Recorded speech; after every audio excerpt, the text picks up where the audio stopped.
Hello, and welcome to Lions Talk, episode number 7, lucky number 7, the episode you need to see. I am here today with the head and assistant women's basketball coach, Coach Bona, and Coach Reynolds. How you guys doing today? Doing good. Doing really well. Really well. Glad to be here. Awesome. First question is, how long you guys been coaching here at Emmanuel? I'll let Coach go first. So this is the beginning of my 4th season here at Emmanuel. Before then, I played here for 4 years. All right, awesome. So you loved it so much, had to come back. Had to stay, actually. But you And I'm glad she did. I've been here, this is my 46th year. 46 years. Awesome. What's the secret? What's the secret stuff to stay as long as you've been going? There's no secret. I came here right out of college. I tell people I came here out of junior high, so they won't know my age. There's no secret. I mean, if you're pursuing the Lord's will in your life, He's sustained me here this long. Have there been opportunities to move on to other situations? Yes, but I mean, if he calls on me tomorrow and wants me to be doing something else, that's what I'll do. So I think when you open your life up to the Lord and His direction, sometimes He will sustain you at a place, and sometimes He will move you on to other grounds. And there were times when we felt like maybe we needed to move on, but the Lord always stepped in and said, "Nope, we want you in Franklin Springs." Okay. So I don't, if that's a secret, I guess that's the secret. But when we started having a family and all of our priorities were basically laid in His lap and for His direction, that's why we've been here this long. Understand that. I won't call it a secret. I'll call it the key to success right there. For you guys, what is your team's Bible verse? So you guys brought up God being the way that sustained you to stay here. I know everyone has like a team verse. What's you guys' verse for this year? Go ahead, Coach. So it's Matthew 6:8. And in that he talks about not being like them. And so that's been a big kind of theme of our team the past couple of years, and how we just want to be different. Whatever that looks like, whether that's in the way that we train, the way that we present ourselves off the court, in the classroom, we want to be different than others, than the world, and stand out in that way. So, Awesome. Don't be like them. Yeah, we present that every year in different formats. We haven't changed that. Coach has been really good about making sure we post that on our warm-ups. And really in the locker room. We've got it posted everywhere in the locker room. And when we meet at the beginning of the year and talk about our core values, the direction we want to go with our team, that's where it starts. If you look that up in the Bible, it's in the Sermon on the Mount. And basically Jesus just begins to talk about, you want to be different from the Pharisees, you want to be different from the world. And then in the Sermon on the Mount, he begins to preach on what the different looks like. So in our approach, we try to approach that with our kids and try to do it in a now realistic way, in a current way. Going to chapel, going to class, coming to practice on time, doing the things that probably normal people struggle with on a day-to-day basis. We just want to be different in that way. And the other day we talked about integrity and what integrity was about, and I hope that we related that to the point that it's about doing what you say you're going to do, and sticking with it.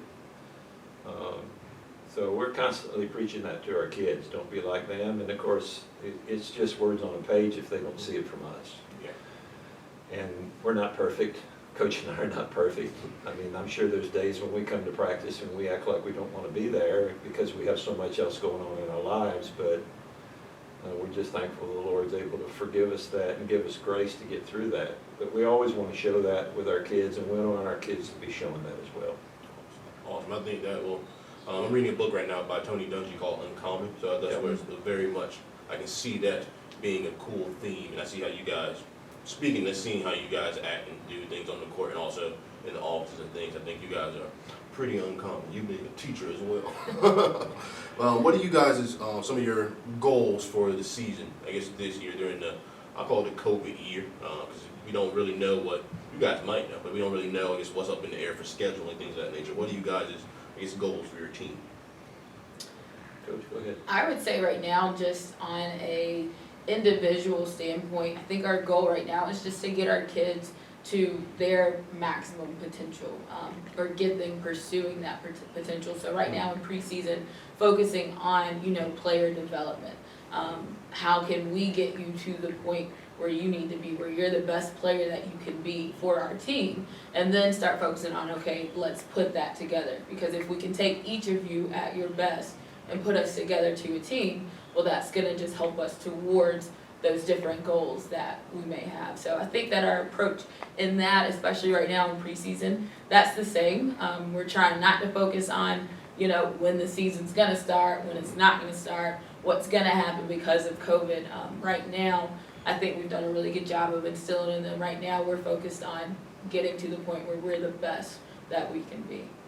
Yeah, I would just add to that, we don't talk a lot about championships. Obviously, our kids do, and that's important to them. But we want them to act like champions on the floor, act like champions in our culture with one another, act like champions in the classroom.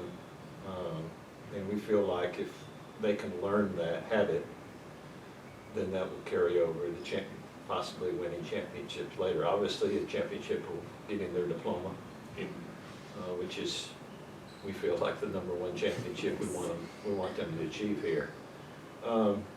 Long-term goals, and Coach and I talk about this, and I think we really believe this, and I share this with our players all the time. There's 2 really important days in everybody's life. One of them is when you're born. Obviously, that's a big day. Yeah. Because you're brought into the world by the Lord. The second one that's really big for me, and we want to share with our kids, is find out why you're born.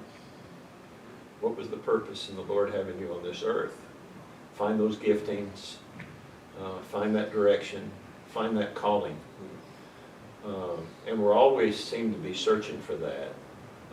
But I think if we're open to the Lord and let Him take control of our lives, it's amazing how you begin to find those calling and those directions and the purpose that you have. So it's always been my goal when our kids come here to see them grow from freshmen, I call them girls, to when they become women of God and they graduate here as seniors. And Coach and I were talking the other day about how we have 8 seniors this year. That's absolutely amazing. Yeah. For us to have 8 seniors. I can't remember in all the years I've been here that we've had that number of seniors. We actually have 2 other girls that are 5th-year seniors that are also going to graduate this year. So we'll have 10 girls walking through graduation. And we reflect on when they came here and where they are now. And it's just amazing to see that transformation and to see them going in the different areas that they feel called into. And I think all of them are going to make a difference. Awesome. What do you guys see as for player development and also for helping them, help them, guide them through learning why they're here on this earth? What do you guys see as a challenge for that happening? For player development or for the second calling thing, like, oh, why am I here? What do you guys see as a challenge for that to be done? I think that in both cases, you can get into comparing yourself with the next person. And so them looking at their own personal development, like, yes, right now we want you focused on yourself, but it's so easy to look at your next teammate next to you and say, well, I'm not there, and let that kind of put you down. But I think that, and then the same thing in life, we've got some girls who are, some of our seniors who are applying for grad school, and they know where they want to go next in life, and some that they might not know the career that they want to go into quite yet. And so I think that, I think I've heard this quote that comparison is the thief of joy. And so getting them to focus on, in their player development, it's your development. It's about where you started and where, we believe that you can get to. It's not about the next person's, and then same thing in their lives as well. Yeah, I mean, it's this conversation that we have all the time, and I tell them on a pretty regular basis that they're the only you in this world. Very true. There's not going to be one of them on this earth. But it's difficult. I mean, in today's society, it's difficult not to start comparing yourself to the person next to you, or your neighbor, or somebody across the street from you that just got a brand new car. I think that's probably a weakness we have. But thankfully, I think the Lord helps us to overcome that. And Coach does it, and I do it. We try to do it every day. Is when they're out in practice, compete with your teammates, but understand that each one of you is at a different level. You're at a different place right now. Kind of like you are in your Christian life. We're always growing. Yeah. We never stay in the same. So hopefully we're helping them to see that, and just to lean on the Lord, and not try to be so caught up in other people or trying to be what other people are about. Awesome. Yep. Last question for you both. Now, guys, let you go because you've been having a busy day anyway. If you had to leave Emmanuel today, what would be the one thing you want to be remembered by? You can get that one first. Very tough question. I always let it end in time. I think the one thing I would want to be remembered by is my service, in the way that I serve, in the way that I lead through the way that I serve. And so whether that's with other things that are going on campus, whether that's the way that I can serve my athletes, my girls, whether it's the way that I can serve Coach Bona, just having that service mindset, that service heart, and always, doing what I can to help in any capacity that I can. Yeah, I would just add to that. I mean, we know we're working at a blessed place. You guys are going to laugh at this. I think Coach has probably heard me say this, but I was actually talking with a recruit one day, and we had a really good relationship, and they were driving to campus from Atlanta, and she called, and this has been a long time ago, before we had cell phones. She just called on the phone and said, "Coach, can you tell me how to get to Emmanuel?" And I just kind of laughed. I'd already given her instructions, but I just kind of laughed. I said, "Well, I'll just tell you how I get here. When I get outside of Atlanta, it's in the evening, and I get outside the lights of Atlanta, I just kind of look up in the sky, and I follow the roads to the halo in the sky that takes you right to Franklin Springs." And they laughed, and she said, "Okay, Coach, I understand it. Would you tell me how to get there, please?" So, I mean, we're working, I think, at a place where we can share our faith. And there's not a lot of that out there. We talk about don't be like them. Emmanuel is like that.